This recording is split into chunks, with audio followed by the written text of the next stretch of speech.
Maintenant que nous avons modifié une bonne partie de notre code, il est grand temps de l'essayer et de vérifier que tout fonctionne correctement.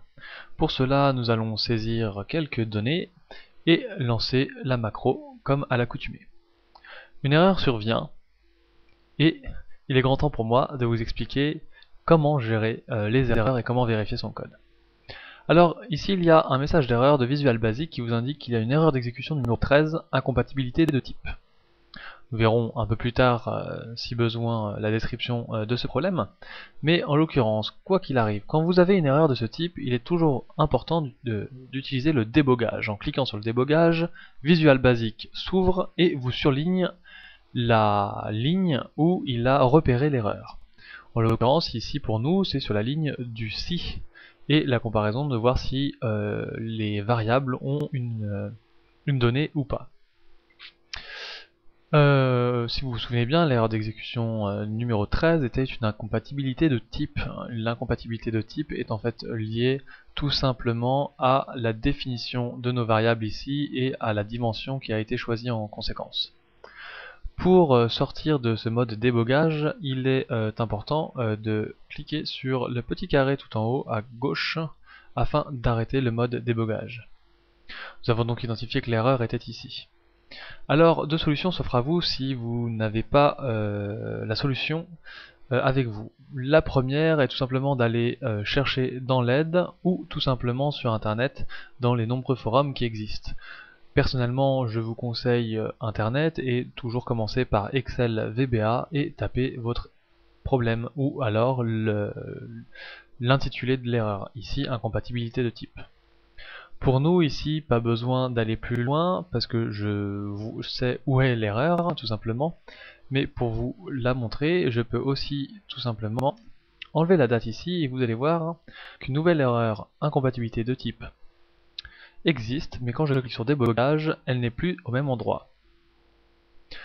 L'erreur est donc bien liée à la variable date facturation, en ce que la variable date facturation est identifiée comme ici la variable asDate. L'inconvénient avec une variable asDate, c'est qu'il faut impérativement que la cellule soit renseignée, sinon cela crée une erreur. Et de plus, cette variable ne peut pas être identifiée comme vide ici, ce qui crée une erreur sur cette ligne ou alors sur celle-là quand il n'y a pas de données.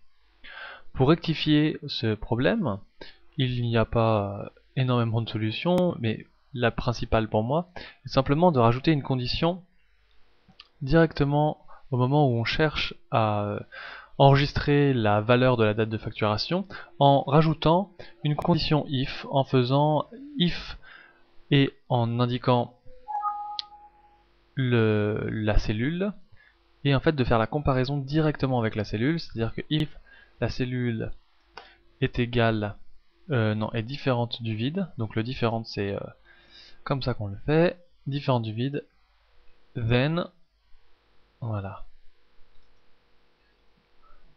comme ça, en fait on vient d'indiquer, si la cellule où il y a la date est différente de vide, alors on peut attribuer la variable date de facturation et tout de suite trouver une solution. De plus, il est alors possible soit d'enlever la date de facturation ici, du si, ou alors de trouver un autre subterfuge. L'autre subterfuge peut être en fait la création d'une autre variable qu'on va appeler une variable as-boolean, c'est-à-dire en gros qui va avoir la valeur soit vraie soit fausse. Donc ce que je peux faire c'est créer une nouvelle variable, dim date facturation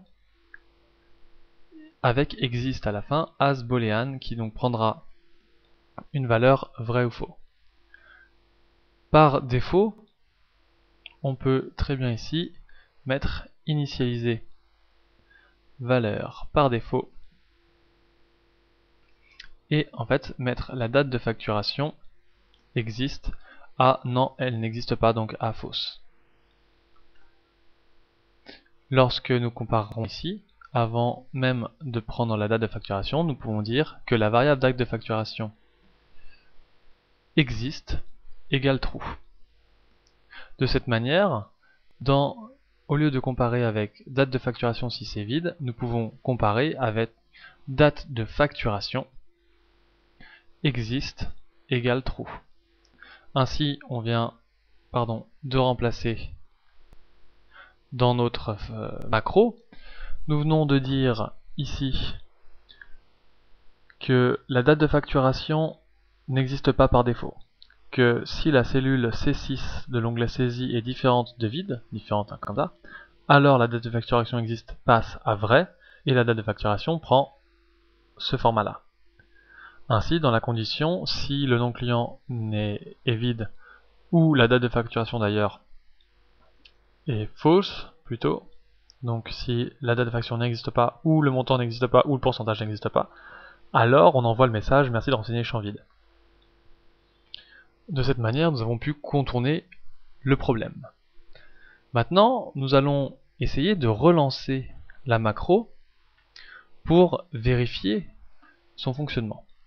Mais avant ça, nous voulons mettre un espèce de ce qu'on va appeler un point d'arrêt qui va permettre finalement d'arrêter la macro à un certain endroit et puis après d'essayer de visualiser les étapes une par une afin de vérifier chaque étape pour s'assurer que tout fonctionne correctement. Pour faire ce point d'arrêt, il suffit en fait de se mettre dans la marge ici et de cliquer et cela met un point d'arrêt en rouge. Pour déclencher la macro, il nous suffit après de cliquer sur le petit exécuter ici en haut à gauche. Et comme vous pouvez le voir ici, il y a le réinitialiser qui s'est mis en surbrillance, donc c'est-à-dire que du coup on a lancé la macro et quand on survole par exemple la variable non client, on voit qu'il y a bien une valeur. Pour la date de facturation, comme vous pouvez le voir, nous sommes ici et on passe à faux. Pour passer à l'étape d'après, nous avons le choix entre faire F8 ou cliquer ici directement pas à pas détaillé. Quand je clique, hop, vous avez vu, nous passons sur l'étape d'après. Et donc là, nous avons bien vu que la date de facturation existe, prend la valeur false. Ici, il y a la comparaison, et lorsque je clique sur pas à pas détaillé ou F8, je passe tout de suite à l'étape d'après. C'est-à-dire que du coup, il a bien identifié que la valeur C6 était vide. La cellule C6 était vide, pardon. Et nous allons continuer notre petit chemin, nous allons chercher le montant, le pourcentage, le montant de commission, et donc là quand on passe dessus, montant 2300, pourcentage 0,05, montant commission n'est pas encore calculé, donc nous allons faire pas à pas détaillé, hop, il est donc détaillé, 115, la date d'échéance, hop, qui reste donc au 30 mars 1900, pourquoi ? Et ben voilà une deuxième partie du problème. En rectifiant un premier problème qui était ici au niveau de la date de facturation, nous en avons créé un deuxième qui n'a pas été visible tout de suite puisqu'il ne s'agit pas d'un problème de système mais d'un problème de cohérence et de logique. Effectivement, si la date de facturation n'existe pas, comment pouvoir calculer la date d'échéance qui se base sur la date de facturation? Comme vous pouvez le voir, la date de facturation par défaut du coup prend la valeur du 1er janvier 1900.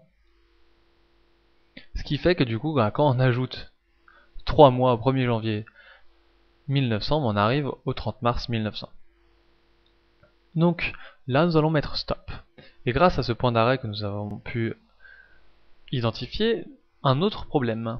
Donc pour rectifier celui-ci, il est très simple, nous allons couper cette partie du code et la rajouter à la suite de la date d'échéance. Ainsi, nous sommes sûrs que lorsqu'il y aura une date de facturation, nous pourrons calculer une date d'échéance, et pas l'inverse. De ce fait, nous venons de rectifier notre macro et de nous assurer qu'elle fonctionne correctement.